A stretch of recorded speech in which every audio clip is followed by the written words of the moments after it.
കോൺഗ്രസിനെ വിടാതെ നിയമന വിവാദം തുടരുകയാണ്. SFI നേതാവിനെ ഗവൺമെന്റ് ബ്ലീഡറാക്കി എന്നാരോപിച്ച് KSU മുഖ്യമന്ത്രിക്ക് പരാതി നൽകിയിരിക്കുന്നു.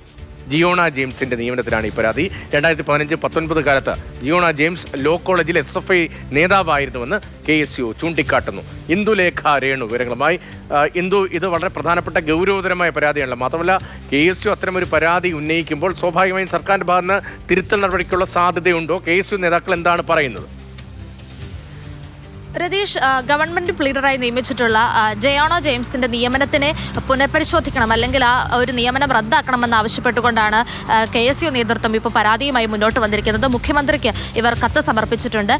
അബിൻ വർക്കി MLA അടക്കമുള്ളവരുടെ നേതൃത്വത്തിലാണ് ഈ കത്ത് തയ്യാറാക്കി മുഖ്യമന്ത്രിക്ക് സമർപ്പിച്ചിരിക്കുന്നത്.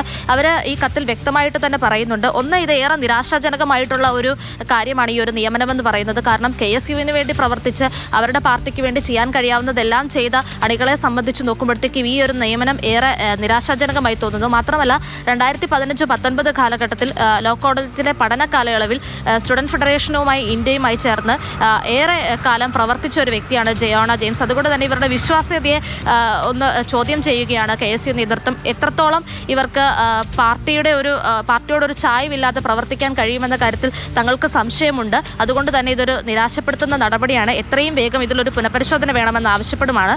മാത്രമല്ല പ്രൊഫഷണൽ ബന്ധങ്ങളെക്കുറിച്ചുള്ള ഒരു ആശങ്ക കൂടി KSU നേതൃത്വം മുന്നോട്ട് വെക്കുകയാണ്. മുൻ LDF സർക്കാരിന്റെ കാലത്ത് കേരള പബ്ലിക് സർവീസ് കമ്മീഷന്റെ സ്റ്റാൻഡിംഗ് കൗൺസിലിന്റെ ജൂനിയറായി ഇവർ പ്രവർത്തിച്ചിരുന്നു. മാത്രമല്ല ഇപ്പോൾ ഈ PSCയുമായൊക്കെ ബന്ധപ്പെട്ട് LDFുമായി കണക്ട് ചെയ്ത് ഒരുപാട് തരത്തിലുള്ള ആരോപണങ്ങൾ ഉയർന്നു നിൽക്കുന്ന ഒരു സാഹചര്യത്തിൽ ഇത്തരം ഒരു നിയമനം എന്തുകൊണ്ടും പുനഃപരിശോധന ആവശ്യമായ ഒന്നാണെന്ന് കൂടി ചൂണ്ടിക്കാണിക്കുകയാണ് രതീഷ്.